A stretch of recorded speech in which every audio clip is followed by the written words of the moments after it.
Hi, Barry Eaton here, and my guest, Mary Rodwell, the founder of ACERN, the Australian Close Encounters Resource Network. Hi, Mary.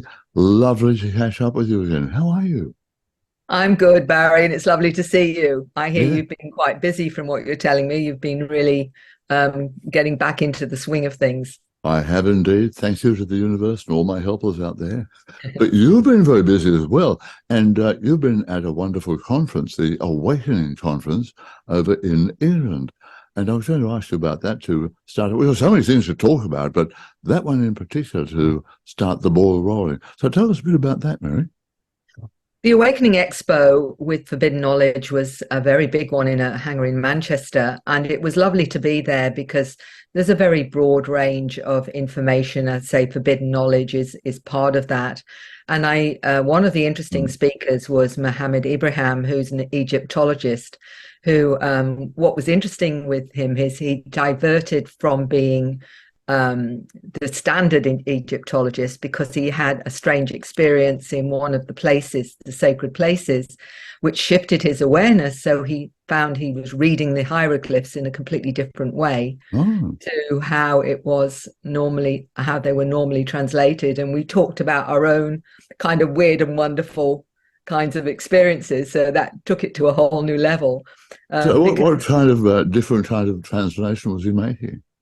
it was very much more insightful, and he had a Mm. far better understanding, and he felt it was something to a shift in Mm. energy that he felt and a shift in Mm. his consciousness, being in one of the sites that he went to, and Yeah. that sort of changed the way that he looked at a lot of the information that's coming out from the more Mm. traditional conventional way.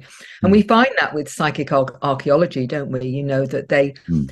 I think that was found also in Glastonbury, where one of the monasteries, or the church of the monastery, was actually found through psychic means, not through the standard archaeology at all. And if you look back to how they found where the monks were and what have you in Glastonbury, it was through a psychic, Mm. I think in the 30s or 40s, that saw it in front of them and was able to tell the archaeologists where to dig. So, you know, I find it quite fascinating that we don't use that more, that ability of some people. Oh, I totally agree. So, what happened with this chap, Muhammad, was it? Uh, Mohammed Ibrahim, yes. Ibrahim, yeah. So, did he uh, start the ball rolling in a new direction for archaeology, or what?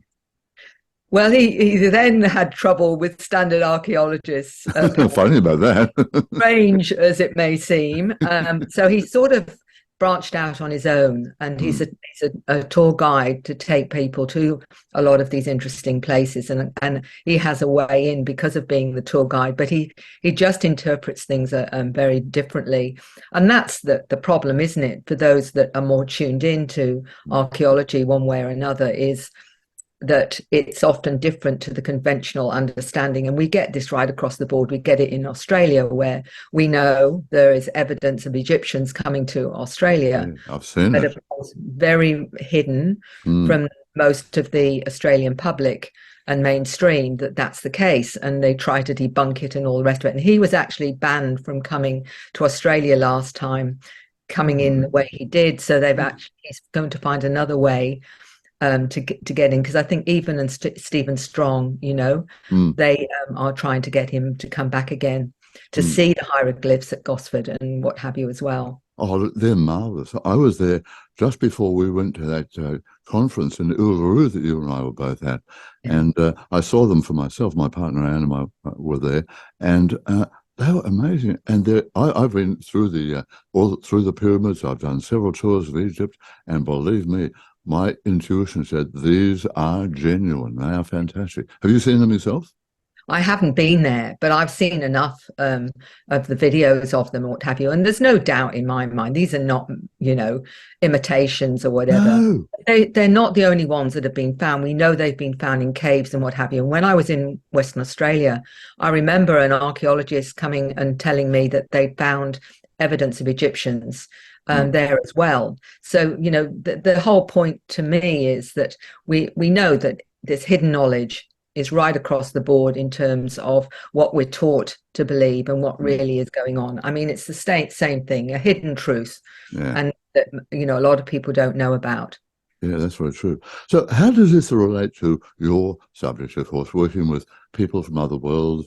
And we're going to get onto that in a bit of detail very shortly. But how does this relate to the Awakening Conference and also where we are with our connection with people from other worlds?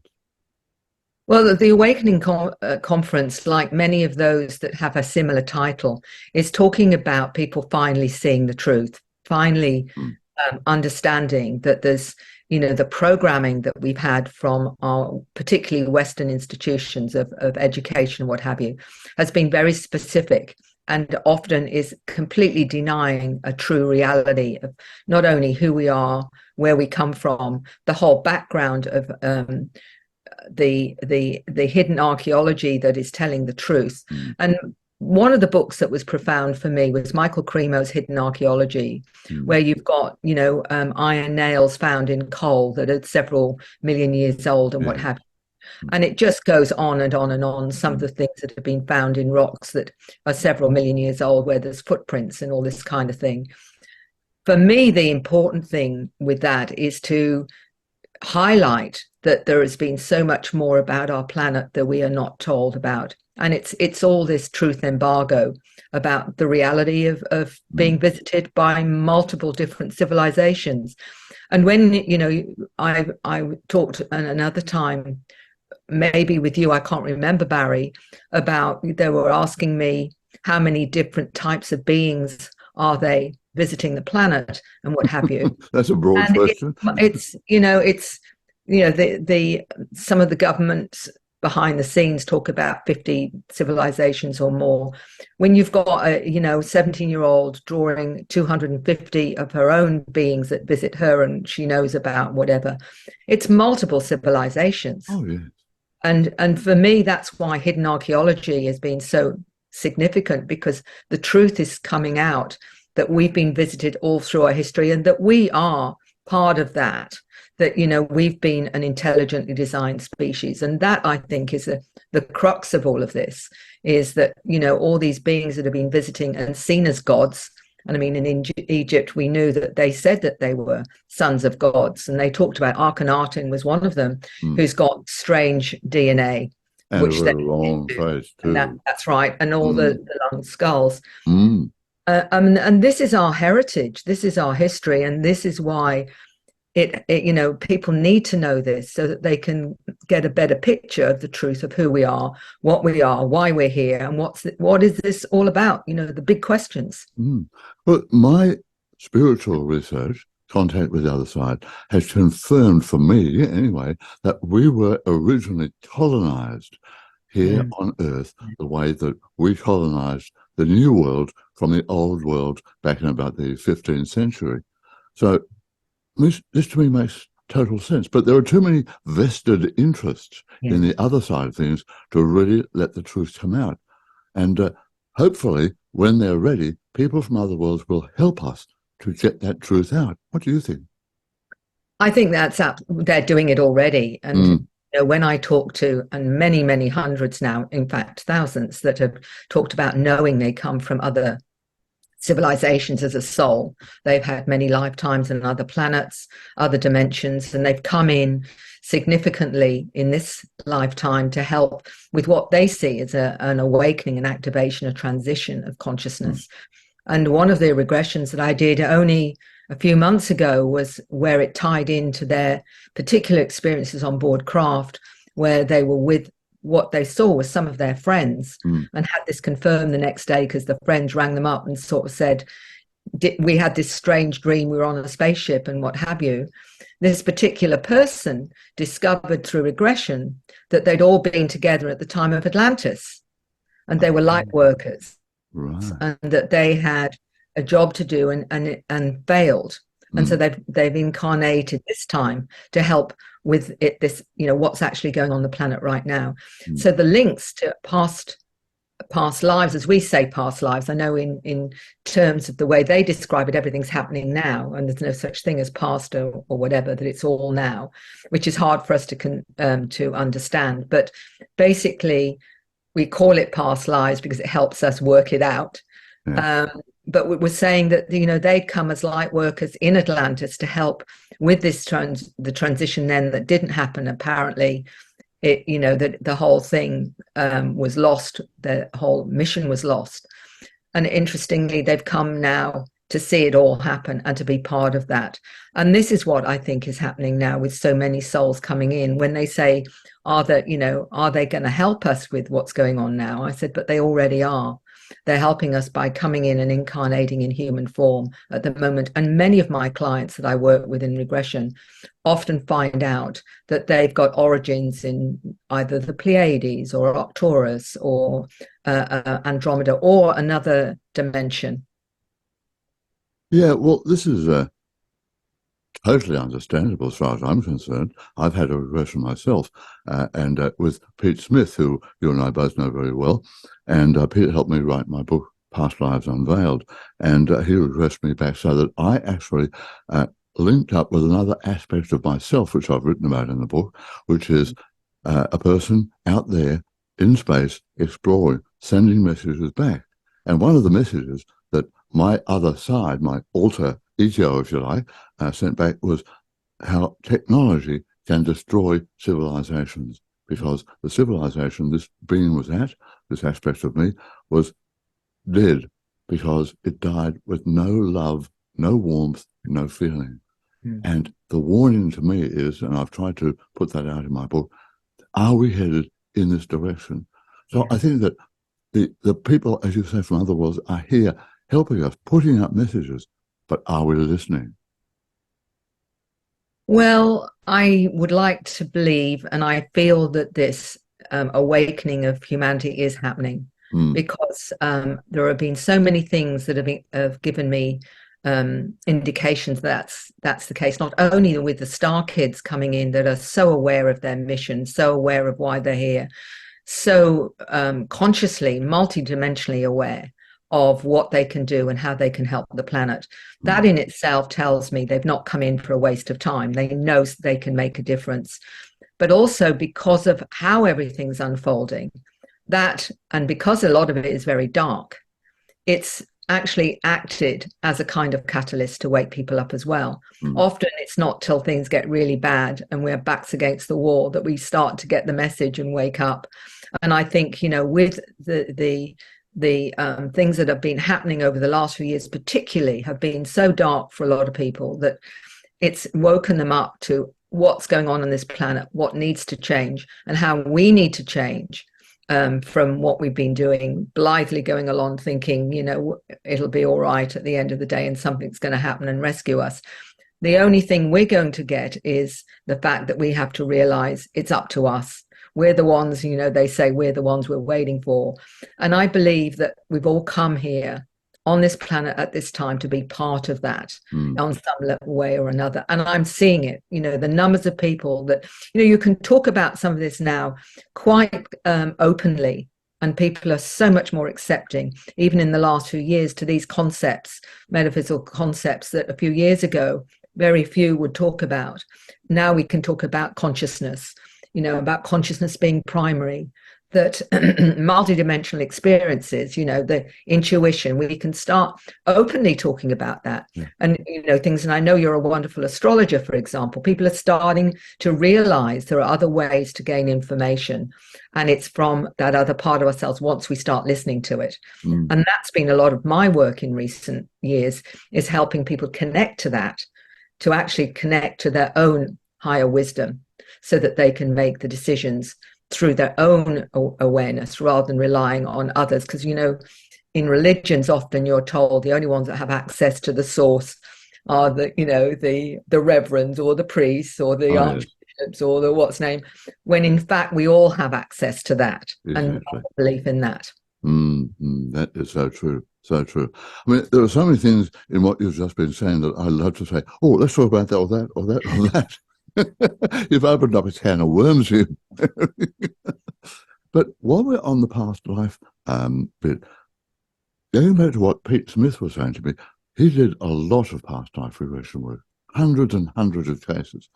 And he said that over 90% of the people who came to him all had past lives on other worlds. a lot of them on water worlds. So it's not only people coming in here for the first time, which you've written about in your book, The New Humans, but it's people just like you and me and people next door and down the road and whatever. Most of us have had a life, at least one, on another world. But are we really able to take that without a regression? Are we able to use that? Or what? What was your thought? Well, it brings me back to one I talked about at the Awakening Expo in Manchester, where I talk about an 8-year-old girl that told her mother that she came from a water planet and that she was part water being, part human, and that she was a hybrid, basically. And what was interesting about not only relating that, she even drew what she looked like and said when she looks in the mirror, she's seeing a water being. She's not seeing a human. And she explained her ability was with music. She said, because I not only feel and sense the music and the frequency, but I can go to the person who created it and understand their emotions and feelings and story. So she was able to follow that link through the frequency right to the creator of that frequency and what have you, which was fascinating coming from an 8-year-old girl. Yeah. And this is why I feel so hopeful, because some of the abilities of these, young, what I call the new humans coming in, or the upgrade humans or whatever, is they're bringing in these amazing abilities. One of them that I also mentioned, because I've done something for Prague, which is on past lives. They wanted to know about the link between this life and a past life. And in my book, The New Human, I talk about an artist, a young boy who had, he remembered when he was a child, he kept seeing soldiers coming into his dreams, from the First World War, because I know you mentioned that you had a lifetime then where they were all in broken, and he related to that and the messages that were coming in, and he realized that he had also been this soldier in the First World War, to cut a long story short. And it was the exact same birthday of one of his uncles who died in the First World War. And he said that he was an artist, and he had come in at that time to shift consciousness, but it didn't work out. So he'd reincarnated in this time to create the artwork that he's doing now. And he said the artwork is to shift consciousness. People can look at that artwork and it shifts their perceptions. And he said, and that's what he failed to do because of the First World War. So now he's actually doing that. He's creating this artwork to do that. And interestingly, when I was at the Awakening Expo, there's a lovely gentleman there called Lloyd Canning, who did the cover of my book. And what was interesting, when I was talking to him and his wife, he's done some amazing artwork, and we've become really good friends. And I mentioned his story, and his story was that his father was an artist. He was producing mostly cartoony kind of art until he had this profound sighting of a craft. And his wife said after that, he started to do all this different artwork, all this, which triggers people. When people look at it, it shifts their consciousness. So we're getting all these things happen to shift consciousness in those that need to wake up, through art, through music, through scripts, through healing, and through maybe other experiences apart from sighting craft or going on board craft. It might be a near-death experience, or an out-of-body experience, or a healing experience, or a shamanic experience, where they open up and are then activated enough and aware enough to start communicating, not only with what, a lot of us talk about the spirits, whether or not it's elementals or angels, but also these non-human intelligences, and start communicating with them, even if they don't always realize that some of them are these entities that are interdimensional as well, not just physical, but interdimensional, extra-dimensional, and trans-dimensional as well. Yeah. Oh, look, there's no doubt about it. We are awakening our consciousness on the planet. It's slow, but it's happening. You and I have been working in this area for a while, especially a couple of conferences and whatever in recent times, before COVID interrupted everything. But what about your background? I've never talked to you about this before. Have you had lives on other planets yourself, or other worlds? Well, I believe so. You haven't regressed then? Well, I had a regression where I went to a planet that seemed like a multicolored ball of wool. Oh, I really? think it's all energy. It was Yeah, actually all energy, yeah. which was interesting. And I found myself going down different frequencies to meet with souls that I was going to incarnate with on in this present time. But one of the things that was really weird for me many, many years ago, because I've always been fascinated by the pyramids and Naturally. Egypt, and felt that Mm. I'd had at least one or more lifetimes there. And I was sitting with a group of intuitive ladies, and this was so weird in a way, because we were all sitting there just chatting and talking about different things. And one of the ladies, who was very, very intuitive, said, suddenly out of the blue, she said, "Mary, go back to Egypt. Remember," she goes like this. And right in front of my inner eye was what I feel was myself. I was about 9 feet tall, wearing this robe, and I'm in a pyramid, and I'm looking up and I'm seeing the stars. But I was at least 9 foot. I was not. I definitely didn't appear to be human. But what was interesting was looking up and seeing the stars and realizing that they were some kind of portal. The pyramids were some kind of portal. I've never forgotten the image. And she just said it out of the blue. We were talking about this and that, and she said, "Mary, you've got to remember." And it was like bang. Yeah. And that was what immediately came. I've never forgotten it. And I've always felt there's been a huge connection with non-human intelligences and the pyramids that, of course, are all over the globe. And some of them, of course, are underwater as well. Have been And found we'll, underwater. The yeah, Bermuda still there, yes, Triangle. unfortunately. Yeah, yeah, it's amazing. And we are just, I was going to say, at the surface of exploration. I didn't mean to make a pun, but look, we could talk about past lives and everything like that for quite some time, but I think at the moment, there are so many people worried about what's going on in the world right now. So many people terrified, especially with terrible events in the Middle East and Yeah. everything like that. And we know that there's disclosure around, hopefully. But Yeah. do you think, will those from other worlds who are with us, among us, visiting, living here, whatever, will they want to expose themselves or even have some kind of say in what is going on? Will they protect? Will they help stop a nuclear war, for instance? What are your thoughts? I think they've been actively working to stop any kind of nuclear Yeah.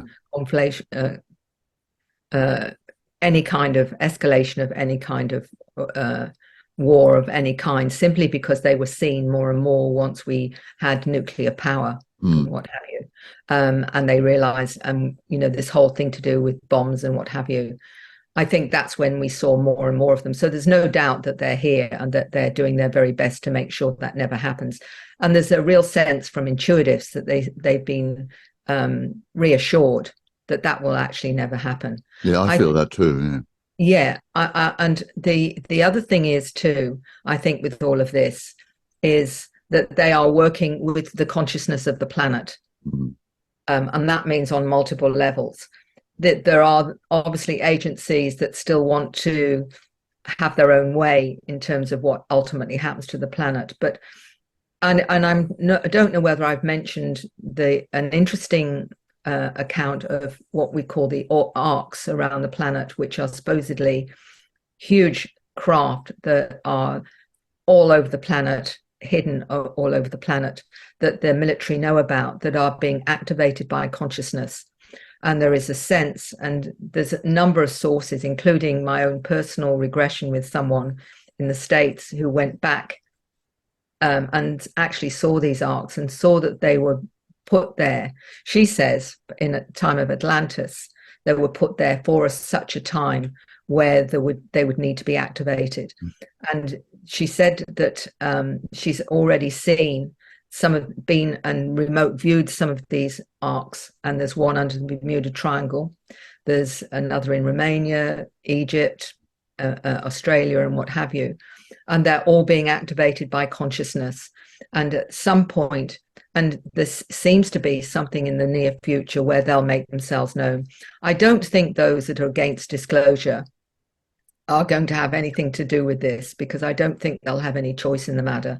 I think the only reason they've come out with a limited disclosure is because they want to have a narrative that suits them. Yeah. Whereas I think they won't have any choice in the matter, because I think if these arcs do manifest, and they're saying already, she's saying already, and others are saying that. Dr. Michael Sala's done a whole series of that with a military whistleblower, JP, who's been to these arcs, and the military know about them, that there's nothing they can do other than realize that they are being already activated and may very well show themselves in the near future.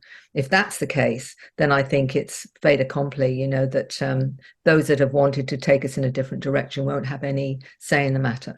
Well, let's hope that is definitely going to happen. Yeah. But this has been happening for a while, hasn't it? I mean, it was decades ago that a craft went over a missile area silo and deactivated all the missiles there just by flying past. I mean, the technology that they have in other worlds, I mean, I think you said in your book, The New Humans, they could destroy everything in a nanosecond. We're not even in the same plane as them of thinking or whatever. So I mean, we have to understand that we are very low on the food chain at the present stage, and we cannot destroy a life. We cannot destroy our planet, and we won't be allowed to. And I think we can't just say, well, let's forget about it, because we don't want to get to that stage. Surely the encouragement is for us as a race, as a human race, to be able to think for ourselves and work things out for ourselves and evolve naturally and not be forced. What do you think? Absolutely. And evidence of them, again, interfering with the rockets and the different nukes is, there's so many military bases that have seen craft that have, Robert Salas is one of those that was in the 60s, where he spoke about the fact that there was a craft outside the army base and that it deprogrammed the nukes. Yeah. And we've known that in England, Rendlesham Forest, where the same thing happened, where that was all written about. Larry Warren talked about it, left at the East Gate, where in fact there was a craft that deprogrammed the nuclear warheads and what have you. And there's been many others that have not been talked about. So there's no doubt that that's not going to happen. They're not allowing that to happen. And I think we can take comfort from that. But I also think that there's been a big program to upgrade consciousness. And why I wrote The New Human is to give evidence to these children that are coming in that have amazing abilities. And one of the, and I may have mentioned this previously, a 10-year-old talking himself, saying that he's come to this planet for the first time to help and to help with the pollution on the planet. Others have talked about being able to communicate with animals and plants, and the whole consciousness, not just of humans, but of all species on the planet, is being upgraded. So, we're going to find animals smarter. We're going to be able to communicate with so much more than just our own humanity. And this is what a lot of the children are doing and what have you. And evidence of that is what I'm coming across, and finding the stories of the children where they know about healing. They know exactly what to do. They know about the portals. They know they can go interdimensionally with their consciousness. This is what the children are talking about. And most of them are under 10 years old. But they are very old souls, aren't they? They have many, many lives. And as you said, they are here to help. So all that knowledge is ingrained inside them. And they have the ability that we don't, to be able to tap into those memories, into that deep subconscious area, and access it for the benefit of mankind, or personkind, I suppose, because that's what they're here for. Yeah. And it's interesting when we talked about Muhammad Ibrahim and having that kind of awakening when he went to a certain place in Egypt. When I was talking to a 9-year-old who said he was from Orion, that he was a light physicist, and that he'd come to, he worked with light technology and time travel. He also said that he goes to the sacred places, such as, the pyramids and what have you, because he gets downloads of information at those particular spots as well. So it seems that when people are drawn to these sacred places, there's no doubt that something that activates them, some frequency that activates them and allows them to gain more understanding, more information from a consciousness level, which is fascinating. Oh, totally agree. And when we talked about Egypt before, I was drawn to Egypt from the time I was could understand what a pyramid was. And I've been there twice. I've climbed the pyramids, I've done journeys, I've done everything, and I've had dreams, I've had all sorts of things. So like you, I have a tremendous connection with Egypt. I've got a room in there full of Egyptian stuff. Yeah. Things I bought in Egypt, other books, statues, carving, all sorts of things. So if people are having those kind of attractions or vibrations or whatever you want to call it, there has to be a reason. It's not something that you think, oh, yes, well, I like to collect things from Egypt, so, oh, well, they're nice and pretty, aren't they? There's more to it, isn't there? I think you're absolutely right, Barry. And one of the things I say to people is if you've found yourself drawn to a particular country or a particular culture, it may not just be because you like what you see on the television about it or whatever. It may be that you've had some real soul connection to that particular country, and that's why you often feel that you need to go there. I said, so your multidimensional self is already saying to you, this is significant, this is important, and that's why it might be, it could be India rather than Russia, or it could be Brazil rather than, Canada or whatever. It's because that particular place has information for you about you, or it's telling you about you on some level or another. And when you listen to that, you'll understand, or you may get more information about that particular place and why it's important to you and what have you. Because people often say, well, I was drawn to India or I was drawn to China or whatever, and I don't really know why. And I said, I know why. I said, because you're connected on a soul level to that. That's a place where you resonate, because it's very likely you've got very, soul connection to that particular place. We get clues all the time about our past lives. If we only listen to them. The trouble is a lot of people just dismiss it and say, oh, that's my imagination, without realizing it's a multidimensional connection that you're making to more of who you are. So apart from Egypt, where are you drawn to? China. Actually, certainly England. And I think I mentioned to you that I think I'm pretty certain I was a Roman soldier at some point and traveled. It was my very first regression many, many years ago. And I did it just out of curiosity more than anything else, thinking, is anything going to come or not and what have you. And I was very bored farm boy in Italy, and the army came and were recruiting, and I quite liked the look of the uniform and thought, I think I'll join that. It's better than being a farm boy. And I remember very weirdly going through fighting, and I remember the guy who was doing the regression saying, because I was a warrior, and I said, we're at a war in Gaul. And he said, what's it like? He said, to kill. And I said, you don't feel, you just kill. And I remember hearing myself saying that, thinking, gosh, Mary, that sounds terrible. You know what I mean? There was another part of me saying, how can you say that?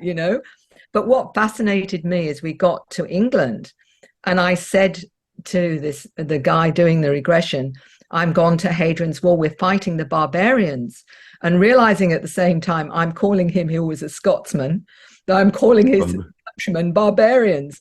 Never would have said that in a million years. I mean, it occurred to me to say that, but I met my demise with a sword in the back from the barbarians. So that taught me. So that was your lesson. But I think the words that I was using were not normal to me. They weren't Mary speaking. And I was aware on that other level, this wasn't me saying that, but this is the other part of me. I didn't know about fighting Gaul at that time. I mean, that just came out. There were things that I know when I looked back and thinking, but I wouldn't have said that. I wouldn't have said that. And that became very compelling to giving it acknowledgement, if you like. And and since then I've obviously, had experiences with other things, but it opens the door to more of your intuitive self, because the more you can honor these insights that you get, the more I think it opens you up to more of who you are. Very true. Talking of who you are, why do you think you were drawn into the area you are now, working with ACERN, helping people, linking up with people from other worlds? helping to expose it. Why do you think you were chosen? Well, I think I could say what a psychic told me and say that she saw me as an ET anthropologist studying other worlds, and I've actually come to Earth to study the human condition, which could very well be the case. Well, part of it, yeah. You know, But there's the more other, than that, isn't there? yeah, I mean, because in a way, I'm researching and studying the human nature and reality, because that's what we're talking about here, multidimensional reality. But as a child, I always reckon I was born with a book in my hand, because I've been a bookworm all my life. Sure, And if it was weird and wonderful, then I was interested in it. Anything that was strange, weird, and wonderful, I had a book on it, And I've always been like that it drew me the mysteries of life, and wanting to understand who I am and what is this, why are we here, all the big questions which so many experiences say to me. I want to know why I have contact, who they are, what's my connection to them, is this a choice of mine, what does this all mean, the big questions. And I've always been driven by those questions myself, wanting to understand. And I think so what that's done is create an environment that's allowed me to explore all of that, because I believe that we're all creators to a certain extent of our experience. Fair enough. Now, you and I could talk for hours on this, but let's wrap up by saying, where to now for you, Mary? Well, that's an interesting one, because I believe, like the rest of many others now on the planet, that we're here to witness a shift in consciousness. And I feel like we're almost in a holding place for that to happen. I feel like there's something imminent. And many intuitives have said the same, that there's something ahead. We don't quite know what it is. And I've tried to access more information from my team. And they're saying, don't even try, Mary. You're just going to have to wait for this one to unfold, because you can't really understand how it's all going to unfold. You're just going to have to be part of waiting for the adventure. So like everyone else, I'm going to have to wait for it to unfold. But I believe that we're not going to have long to wait, that I feel that something is imminent and it's going to be transformative. Yeah. And I believe that's why many of us, like yourself and many others, have come here to be witness and part of that. So who knows? Yeah. Mary, though, you are not a waiter, you are a doer. So how hard is it going to be for you, no matter how long it takes, to wait until things unfold? Very difficult. But in the meantime, at least, I can help others be prepared and be ready, so we can all work together as a collective that want to see the change on this planet. So I'll just keep doing what I'm doing till things change. Mary, you're wonderful. Thank you so much. You're welcome.